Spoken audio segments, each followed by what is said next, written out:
حضرت ابو ذر غفاری رضی اللہ تعالیٰ عنہ، صدق و صفا اور سادگی کا پیکر، جن کی علم کی پیاس شدید تھی، جن کا اصل نام جندب اور قوم غفار سے تعلق تھا اور ان کی کنیت ابو ذر تھی۔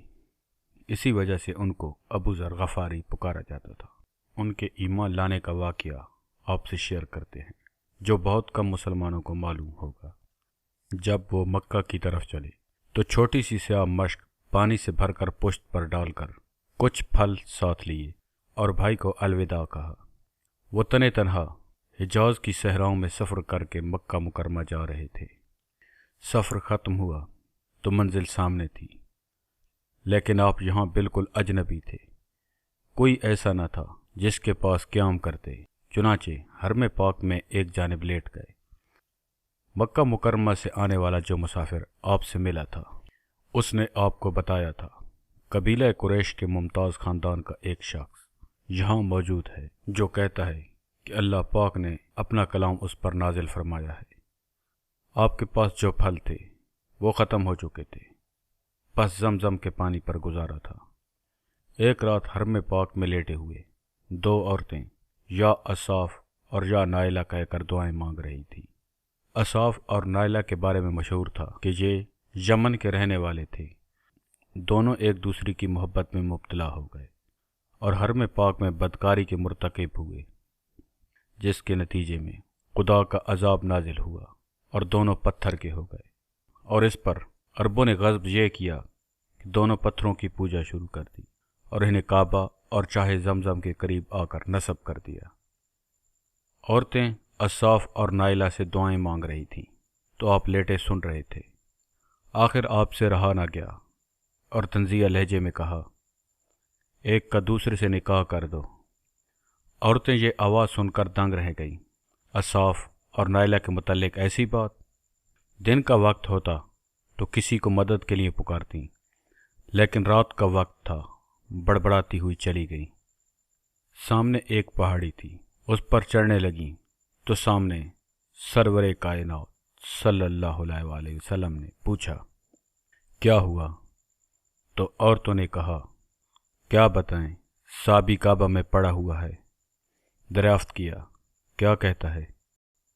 جواب ملا، بس بری بات پک رہا ہے۔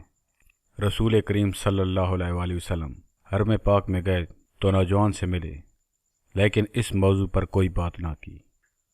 حضرت ابو بکر رضی اللہ تعالیٰ عنہ نوجوان کو اپنے گھر لے گئے، طائف کی کشمش پیش کی۔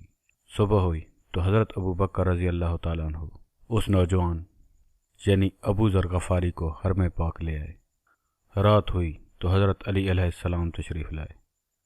آپ علیہ السلام اس نوجوان کو پہلے بھی دیکھ چکے تھے۔ رہا نہ گیا، پوچھ بیٹھے، آپ یہاں کس ضرورت کے تحت آئے ہیں؟ ابو ذر غفاری رضی اللہ تعالیٰ عنہ نے جواب دیا، میں نے سنا تھا کہ مکہ میں ایک شخص ہے جو کہتا ہے کہ میں نبی ہوں۔ حضرت علی نے خوش ہو کر فرمایا، یہ بالکل سچ ہے کہ وہ اللہ کے پیغمبر ہیں۔ صبح آپ میرے ساتھ چلیں، راستے میں اگر کوئی ایسا واقعہ ہوا جس میں خطرہ محسوس ہو تو میں بہانے سے رک جاؤں گا، پھر میں جدھر جاؤں چلے آئیے گا۔ صبح ہوئی تو حضرت علی علیہ السلام نوجوان کو رسول کریم صلی اللہ علیہ وآلہ وسلم کے پاس لے گئے۔ آپ صلی اللہ علیہ وآلہ وسلم نے نوجوان کے سامنے کلام پاک کی تلاوت فرمائی۔ ادھر تلاوت ختم ہوئی، ادھر نوجوان جندب نے کلمہ شہادت پڑھ لیا اور روئے زمین پر 5ویں مسلمان کا اضافہ ہو گیا۔ قبل اسلام قبیلہ غفار تجارتی قافلوں کو لوٹنے کے لیے مشہور تھا۔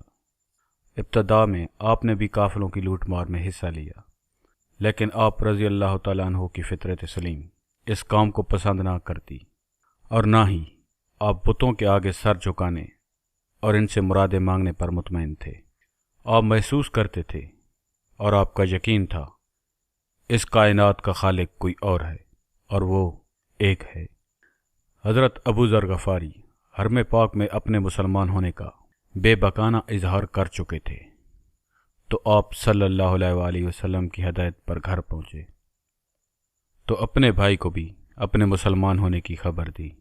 اس پر آپ کے بھائی بھی آپ کی باتوں سے اس قدر متاثر ہوئے کہ ایمان لے آئے، اور آپ رضی اللہ تعالیٰ عنہ کی والدہ نے بھی اسلام قبول کر لیا۔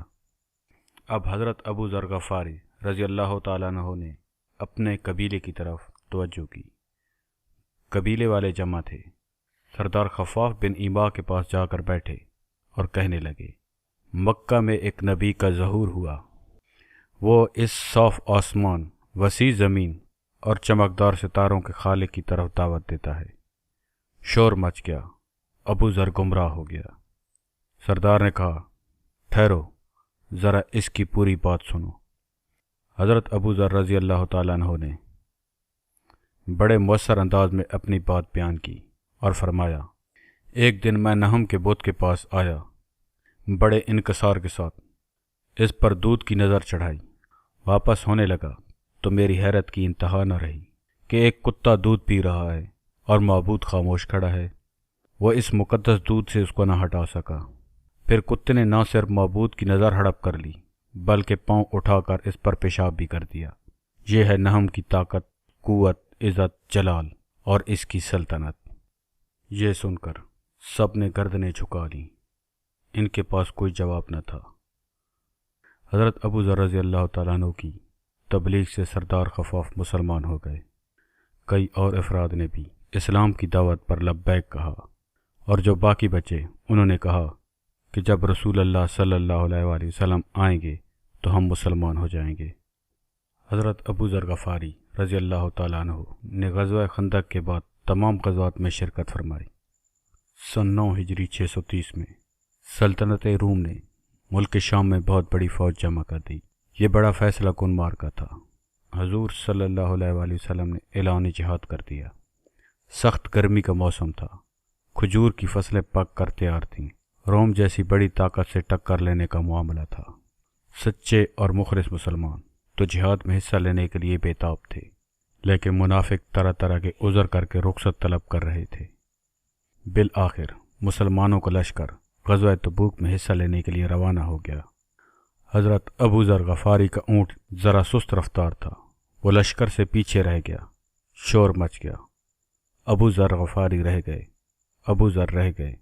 ہاں، حضرت صلی اللہ علیہ وآلہ وسلم نے فرمایا، تو اللہ اسے خود تم لوگوں سے ملا دے گا۔ ادھر حضرت ابو ذر غفاری نے بڑی کوشش کی کہ اونٹ تیز چلے، لیکن لشکر اسلام کو پکڑ نہ سکے۔ بےتاب ہو کر اونٹ سے اتر پڑے، کچھ سامان جو اٹھا سکتے تھے اٹھایا اور دوڑنا شروع کر دیا۔ قافلے نے دور سے دیکھا کوئی شخص دوڑتا چلا آ رہا ہے۔ ہر طرف صدائیں لگنے لگیں، کوئی آ رہا ہے، کوئی آ رہا ہے۔ حضور صلی اللہ علیہ وآلہ وسلم نے فرمایا، ابو ذر ہی ہو، ابو ذر ہی ہو۔ تھوڑی دیر بعد قافلے میں شور مچ رہا تھا، ابو ذر ہی ہے، ابو ذر ہی ہے۔ نبی کریم صلی اللہ علیہ وآلہ وسلم نے فرمایا، اللہ ابو ذر پر رحمت فرمائے، وہ تنہا چلے گا، تنہا مرے گا اور تنہا ہی روز قیامت اٹھایا جائے گا۔ اللہ کے رسول صلی اللہ علیہ وآلہ وسلم کی پیش گوئی کے پورا ہونے کا وقت آن پہنچا۔ 23 ہجری 653 میں حج کا زمانہ تھا۔ گاؤں ربضہ میں جہاں حضرت ابو ذر غفاری رضی اللہ تعالیٰ عنہ اپنی زندگی کے آخری ایام گزار رہے تھے۔ اول تو آبادی تھی ہی نہیں، بہت تھوڑی تھی، پھر سب لوگ حج کو چلے گئے۔ حضرت ابو ذر شدید بیمار ہونے کی وجہ سے نہ جا سکے۔ اہلیہ سخت پریشان تھی۔ حضرت ابو ذر غفاری رضی اللہ تعالیٰ عنہ نے اطمینان سے کہا، حضور صلی اللہ علیہ وآلہ وسلم نے مجھ کچھ افراد سے فرمایا تھا، تم میں سے ایک صحرا میں مرے گا اور اس کی موت کے وقت وہاں مسلمانوں کی ایک جماعت آ پہنچے گی۔ ان افراد میں سے میرے سوا سب کے سب انتقال فرما چکے ہیں، تم جا کر دیکھو کوئی نہ کوئی آتا ہوگا۔ اہلیہ نے پریشان ہو کر کہا، اب تو حجاج جا چکے ہیں۔ آپ نے اصرار کیا، نہیں تم جا کر دیکھو تو صحیح۔ اب حال یہ تھا کہ اہلیہ محترمہ دوڑ دوڑ کر ٹیلے پر چڑھ کر دیکھتی تھیں، پھر بھاگتی ہوئی شوہر کے پاس عیادت کے لیے آتی تھیں، حتیٰ کہ دور سے کچھ سوار آتے دکھائی دیے۔ سوار قریب پہنچے تو حضرت ابو ذر غفاری رضی اللہ تعالیٰ عنہ کی اہلیہ نے ان سے کہا، ایک مسلمان مر رہا ہے، اس کے دفن کا سامان کرو۔ کسی نے پوچھا وہ کون ہے؟ آپ نے بتایا حضرت ابو ذر صحابی رسول۔ شور مچ گیا، لوگ اونٹوں سے کود پڑے اور حضرت ابو ذر غفاری رضی اللہ تعالیٰ عنہ کے خیمے کی طرف دوڑے۔ حضرت ابو ذر نے آوازیں سنی تو بیٹی سے کہا، گھر میں مہمان آ رہے ہیں، ایک بکری کو ذبح کر لو اور آگ پر چڑھا دو۔ جب میری تدفین ہو جائے تو ان سے کہنا ابو ذر نے آپ لوگوں کو اللہ کی قسم دی ہے جب تک کھانا نہ کھا لیں سواریوں پر سوار نہ ہوں۔ مسلمانوں کی جماعت خیمے میں پہنچی تو فرمایا، اے کاش میرے پاس اتنے کپڑے ہوتے کہ میں اس سے اپنا کفن بنا لیتا۔ میری وصیت یہ ہے کہ مجھے جو کفن دے وہ حکومت کا اہلکار نہ ہو۔ یہ حضرت ابو ذر غفاری رضی اللہ تعالیٰ عنہ کی تقوی کی بلندی ہے۔ آپ رضی اللہ تعالیٰ عنہ چونکہ سادہ زندگی گزارنے کے قائل تھے اور آپ کا خیال یہ تھا کہ حکومت کا اہلکار بن کر جانے کے بعد آدمی سے غلطی سرزد ہو سکتی ہے اور وہ عیش و آرام کی زندگی کی طرف مائل ہو جاتا ہے، اس لیے آپ رضی اللہ تعالیٰ عنہ نے یہ قید لگا دی کہ آپ رضی اللہ تعالیٰ عنہ کو جو بھی کفن دے وہ سرکاری اہلکار نہ ہو۔ اتفاق یہ ہوا مسلمانوں کی اس جماعت میں جو آپ رضی اللہ تعالیٰ عنہ تک پہنچی تھی، جتنے بھی افراد تھے وہ سب کسی نہ کسی سرکاری عہدے پر فائز تھے۔ صرف ایک ایسا انصاری جوان تھا جو سرکاری اہلکار نہ تھا۔ اس نے اپنے پاس موجود چادروں کو پیش کیا۔ ذوالحج کی 8 تاریخ تھی، ہجرت کے 23ویں سال، 10 جولائی 653 کو صحابی رسول حضرت ابو ذر غفاری نے داعی اجل کو لبیک کہا۔ اس دوران حضرت عبداللہ بن مسعود اونٹ پر وہاں سے گزرے۔ آپ کوفہ سے عمرہ کا احرام باندھے آ رہے تھے۔ لوگوں نے روک کر کہا، ابو ذر صحابی رسول کی تدفین میں مدد کیجیے۔ یہ سننا تھا کہ حضرت عبداللہ بن مسعود نے چیخ ماری اور کہنے لگے، حضور صلی اللہ علیہ وآلہ وسلم نے سچ فرمایا تھا، ابو ذر تنہا چلتا ہے، تنہا مرے گا اور تنہا ہی اٹھایا جائے گا۔ اس طرح قادر مطلق نے اس صحرا میں اپنے پیارے بندے کی تدفین میں حصہ لینے کے لیے مسلمانوں کی ایک جماعت بھیجی۔ نماز جنازہ حضرت عبداللہ بن مسعود رضی اللہ تعالیٰ عنہ نے پڑھائی اور تقوی کے اس پیکر کو اسی صحرا میں سپرد خاک کر دیا۔